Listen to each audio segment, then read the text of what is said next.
Olá você, salve, salve nação rubro-negra, muito bom dia, está no ar a primeira edição do programa do Mister Mengão, o seu telejornal com as notícias do Flamengo.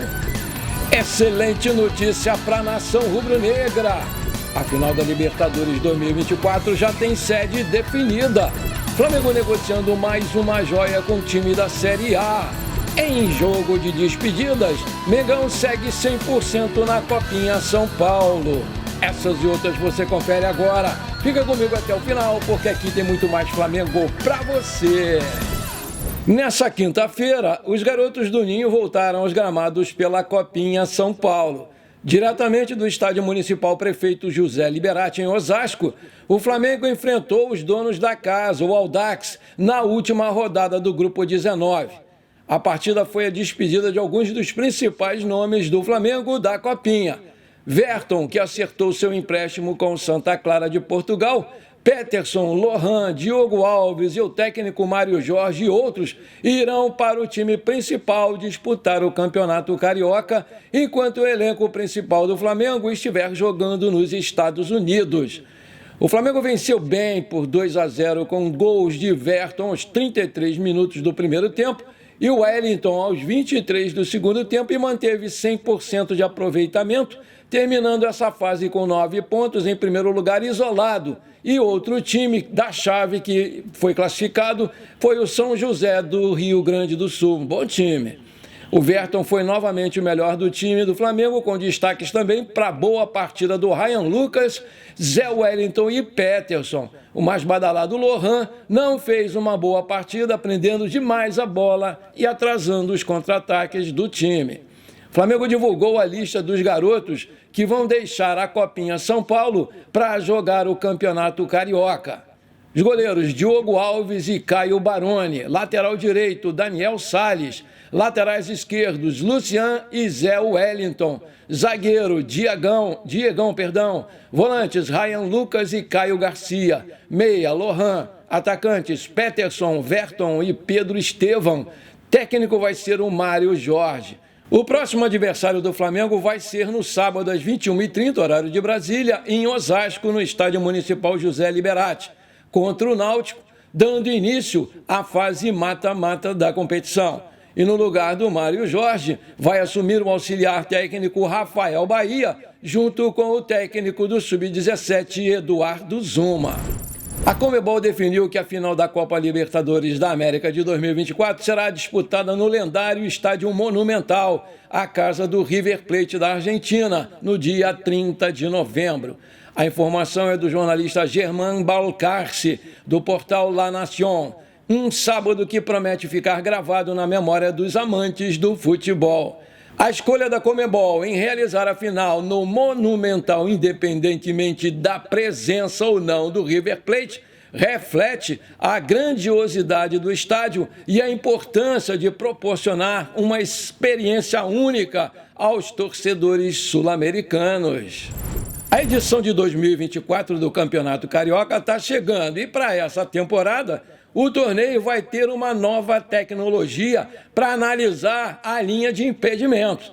Além disso, a Federação Estadual do Rio de Janeiro, a FERJ, ela contratou uma empresa de checagem e análise de lances de arbitragens.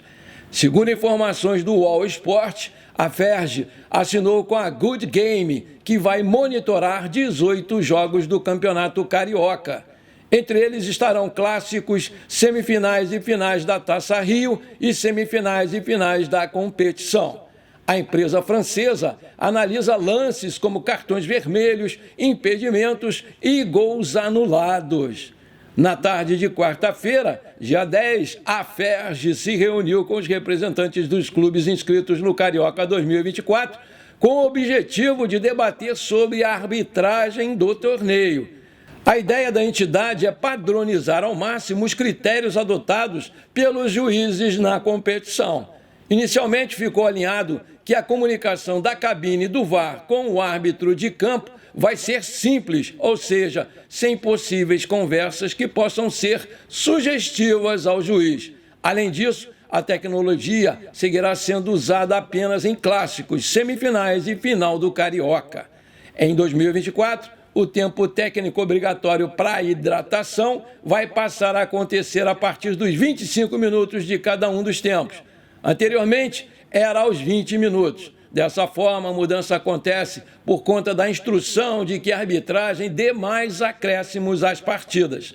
Participaram da reunião na última quarta-feira os representantes dos clubes que vão disputar o Carioca 2024. O presidente Rodolfo Landim representou o Flamengo.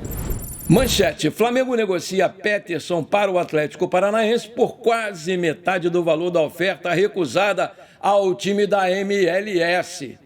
Destaque do Flamengo no início da Copinha: o atacante Peterson já tem acordo e está muito perto de assinar com o Atlético Paranaense. O mais querido vai emprestar o jogador de 20 anos por 1 ano, com opção de compra de 3 milhões de euros. Vou repetir, opção de compra de 3 milhões de euros, cerca de 16 milhões de reais na cotação atual. No entanto, o Flamengo recusou um valor muito maior pelo meia no ano passado. O Chicago Fire dos Estados Unidos enviou para o Flamengo uma oferta de 6 milhões de dólares, 20 milhões de reais na cotação da época, porém o Flamengo recusou a proposta. Ou seja, comparando a proposta do clube da MLS com os números apresentados pelo Atlético Paranaense, a diferença é quase o dobro. Também na metade do ano passado, o Peterson chegou a se acertar com o Barcelona da Espanha. No entanto, a proposta de empréstimo que chegou a ser aceita pelo Flamengo sofreu mudanças em cláusulas e o negócio foi desfeito. Nessa quinta-feira, o Peterson entrou em campo pelo Flamengo pela terceira rodada da Copinha. O atacante, inclusive, deu uma assistência na vitória rubro-negra por 2-0 sobre o Audax Osasco. Dos 6 gols do Mengão no torneio, o jogador participou de 4. 1 gol, 1 passe, 2 jogadas que iniciaram com ele. Meus amigos e minhas amigas, eu estou preocupado. Eu quero lembrar para vocês que só a multa do Peterson é 100 milhões de euros. Alguém aí pode me explicar por que então essa diretoria inconsequente está emprestando o garoto para o Atlético Paranaense, que é um time que sempre dificultou as negociações com o Flamengo, por 1 ano? E o que é pior, com um passe fixado em 3 milhões de euros. Estão de brincadeira, pô. Tem alguma coisa errada nessa história. Ela é igualzinha do Verton, que vem arrebentando, e a gente vai perder o garoto para o desconhecido Santa Clara de Portugal, com o passe fixado em 1 milhão de euros, 5 milhões de reais. Um dos maiores absurdos que eu já vi na história do Flamengo. Alguém tem que impedir essas 2 transferências muito suspeitas. Pelo amor de Deus, alguém da oposição tem que fazer alguma coisa. Os caras não trazem ninguém e ainda por cima vendem os nossos melhores jogadores por mixarias. Alô, conselho, cadê vocês para embargar essas 2 loucuras? Me ajuda aí, caramba! Maravilha, se você está curtindo o nosso programa, então não esquece, manda brasa agora no like para fortalecer o nosso canal. Se você ainda não é inscrito, bora lá, me dá essa moral, vou ficar muito feliz com você. Aperta o botãozão inscrever-se, aperta o sininho ali e pronto, simples assim, você me ajudou demais, muito obrigado mesmo. Manchete: excelente notícia para a nação. Antes do início das competições oficiais, o Flamengo vai ter 2 compromissos nos Estados Unidos. Um amistoso contra o Philadelphia Union, que vai acontecer no dia 21, e diante do Orlando City no dia 27 de janeiro. A torcida do Flamengo pode ficar tranquila, os jogos vão ser transmitidos para o Brasil. A torcida vai poder acompanhar a sua equipe do coração. A TV Bandeirantes adquiriu os direitos de transmissão dos amistosos nos Estados Unidos. Os torcedores do Flamengo já podem separar as datas para assistir os primeiros jogos do ano do Mengão queridão. Enquanto uma equipe joga os amistosos nos Estados Unidos, a outra parte do elenco fica no Brasil para disputar as primeiras rodadas do Campeonato Carioca, inclusive com 2 jogos no mesmo dia. Pela segunda rodada do Campeonato Carioca, a equipe do Flamengo vai enfrentar o Nova Iguaçu no estádio José Américo de Almeida Filho, conhecido como o Almeidão. Detalhe, esse jogo ocorre no dia 21, mesma data de um amistoso do Flamengo. Dessa forma, a torcida do Flamengo vai ter 2 oportunidades para acompanhar a equipe do coração. Igual ao ano passado, O time vai utilizar jovens nas rodadas iniciais do estadual e alguns jogadores que não estão nos planos do Tite. Inclusive, o goleiro Santos vai ficar até o final desse mês de janeiro. A partir das rodadas seguintes, o Flamengo volta a utilizar os principais jogadores do elenco. No início de fevereiro, a equipe vai ter o primeiro clássico contra o Vasco da Gama no Maracanã.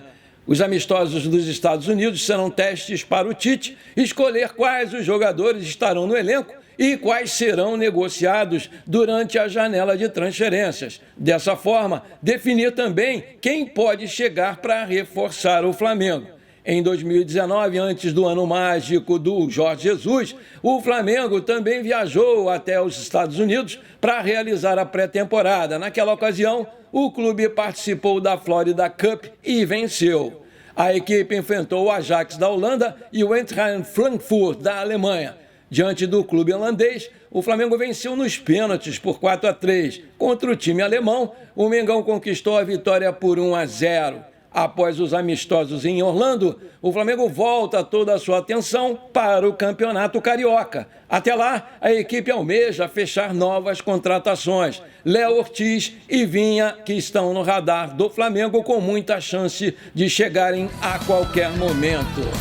Bom, por enquanto foi isso. Eu espero que você tenha gostado do nosso programa de hoje. Não esqueça de deixar aquele like maneiro, de comentar e principalmente de compartilhar com seus amigos e parentes flamenguistas, porque isso aí com certeza vai nos ajudar demais a crescer o canal. Um forte abraço para você que ficou comigo até aqui. Muito obrigado e para cima deles, Mengão!